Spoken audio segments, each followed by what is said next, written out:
সকলের মতো আমিও কাদা মেরিয়ে একেবারে এই গঙ্গার একেবারে কিনারাতে নেমে পড়েছি।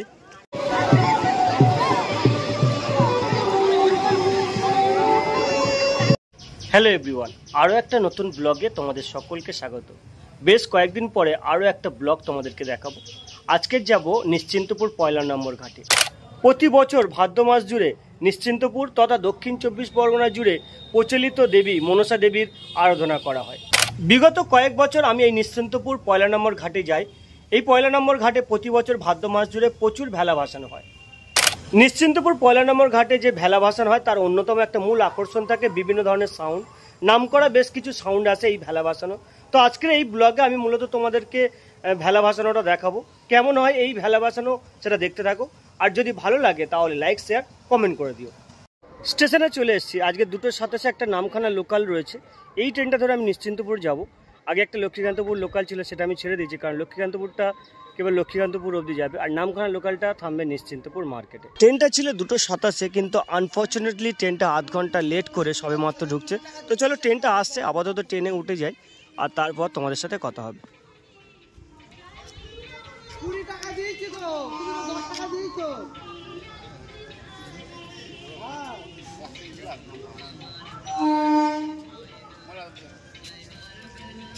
নিশ্চিন্তপুর স্টেশনে চলে এসেছি। এখান থেকে বেরিয়ে অর্থাৎ স্টেশন থেকে বেরিয়ে আমাকে মেন রোডের দিকে যেতে হবে। মেন রোডটা টপকালেই টোটো যাচ্ছে সরাসরি একেবারে গঙ্গার ঘাটের দিকে। চলে এসেছি একেবারে জাতীয় সড়কের কাছে। এই জাতীয় সড়কটা সোজা বকখালির দিকে যাচ্ছে। এই জাতীয় সড়কটা টপকালেই পয়লা নম্বর ঘাটে যাওয়ার প্রচুর টোটো রয়েছে। গত বছর 10 টাকা ভাড়া নিয়েছিল শেয়ারে, এবছর কত নেবে যাই না। তো চলো টোটোয় উঠি এবং সেখানে গিয়ে গঙ্গার ঘাটে গিয়ে তোমাদের সাথে দেখা হচ্ছে। সামনে সারি সারি প্রচুর টোটো রয়েছে, ইঞ্জিন ভ্যানও রয়েছে, এরা কিন্তু সব যাচ্ছে ঘাটে।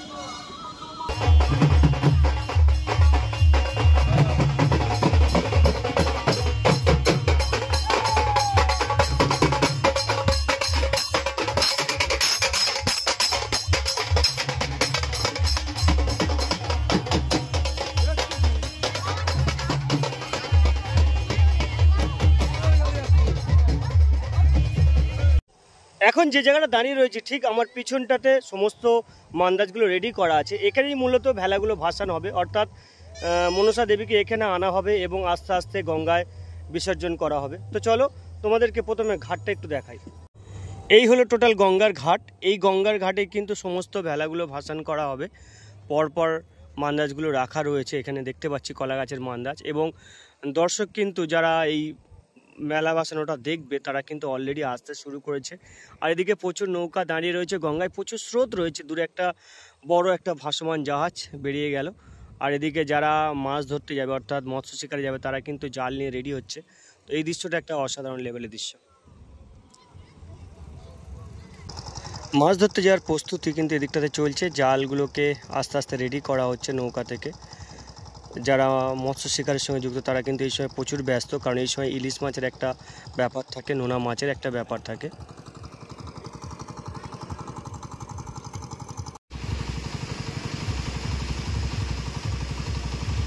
প্রশাসনগুলো আস্তে আস্তে এগিয়ে আসছে, প্রশাসনগুলো তোমাদেরকে দেখাই।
একে একে ঠাকুরের সাথে আসা সমস্ত মানুষজন কিন্তু গঙ্গার পাড়ে নামতে শুরু করেছে এবং ঠাকুরটাকেও নিয়ে যাওয়া হচ্ছে।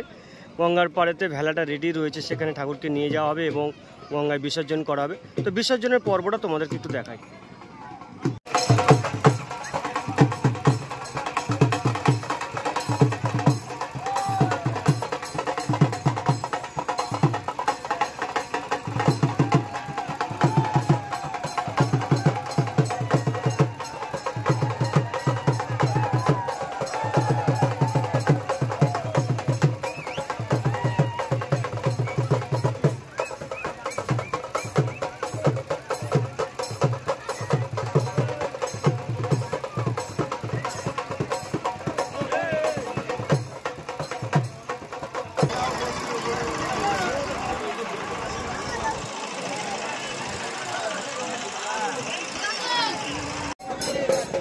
ফাইনালি ঠাকুরটাকে কিন্তু গঙ্গার ঘাটে নিয়ে চলে যাওয়া হয়েছে, আর মান্দাসগুলোকেও নিয়ে যাওয়া হচ্ছে একেবারে গঙ্গার ঘাটে। সেখানে তোড়জোড় চলবে, কিভাবে ঠাকুরটা ভাসান করা হয় অর্থাৎ মান্দাজে কিভাবে তোলা হয় সেটাও তোমাদেরকে দেখাবো। আর এদিকে কিন্তু প্রচুর মানুষ এই সময় এসছে, তারা এই সান্দিক্ষণে উপস্থিত থাকতে অর্থাৎ ভাসান দেখার জন্য। সকলের মতো আমিও কাদা মেরিয়ে একেবারে এই গঙ্গার একেবারে কিনারাতে নেমে পড়েছি। ভেলা ভাসানোটা কেমন হয় সেটাই মূলত তোমাদেরকে দেখাবো বলে এদিকটাতে কিন্তু কমিটির সমস্ত ছেলেরা রেডি করছে।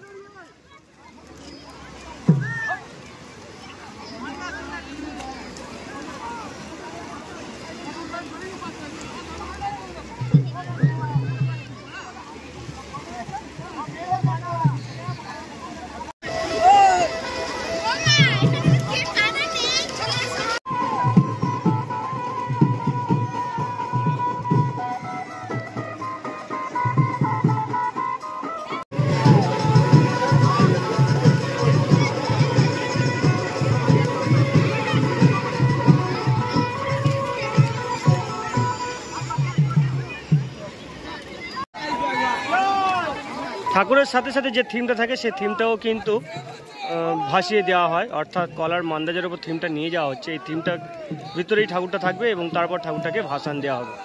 এটা বাজারবেড়িয়ার এবছরে 2024 সালের মনসা ভাসান।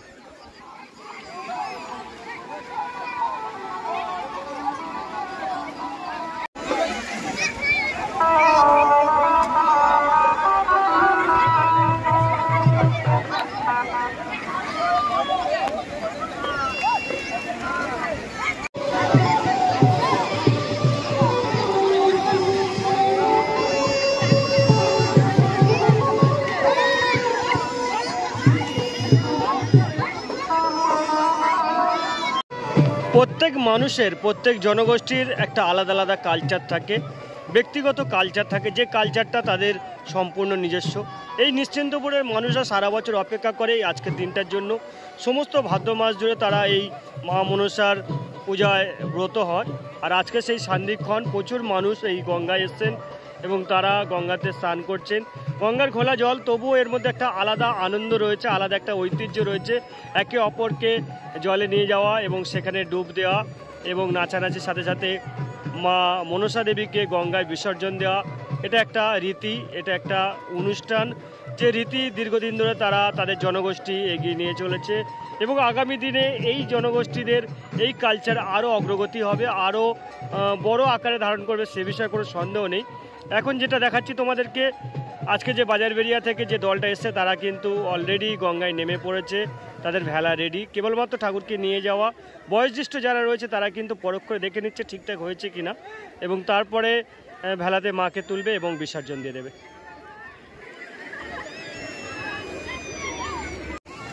এবার ঠাকুরকে তুলে নিয়ে যাওয়ার পালা এবং ঠাকুরকে নিয়ে যাওয়া হবে একেবারে ভেলাতে এবং তারপরে যে সমস্ত আচারবিধি রয়েছে সেগুলো করে আস্তে আস্তে গঙ্গায় ছেড়ে দেওয়া হবে, বিসর্জন দেওয়া হবে। তো এই সান্দিক্ষণটা একেবারে শেষ সান্দিক্ষণ, সেটা তোমাদেরকে একটু দেখাচ্ছি।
সন্ধ্যা নামার সাথে সাথে নদীর যে চরগুলো রয়েছে, নদীর তীরবর্তী যে এলাকাগুলো রয়েছে, তার একটা আলাদা সৌন্দর্য তৈরি হয়। ঠিক একেবারে গঙ্গার ওপারটাতে রয়েছে মেদিনীপুর এবং সেখানকার আলোগুলো পরিষ্কার বোঝা যাচ্ছে। একটা অসাধারণ লেভেলের পরিবেশ তৈরি হয়েছে এই চত্বরটোকা। সমস্ত লাইটগুলো খুব পরিষ্কার বোঝা যাচ্ছে আর একটা অসাধারণ মায়াময় পরিবেশ তৈরি হয়েছে। যাই হোক, এই ব্লগটা এখানে শেষ করলাম। কেমন লাগলো আজকের এই ভেলা ভাসানের ব্লগটা অবশ্যই কমেন্ট করে জানাবে। আর পরের সপ্তাহে আরও 2-4টে ভাসান রয়েছে, সেগুলোতে আমি অবশ্যই আসবো এবং সেগুলোও তোমাদেরকে দেখাবো। শেষ করলাম ব্লগটা এখানে। কেমন লাগলো অবশ্যই কমেন্ট করে জানাও। Till then, take care.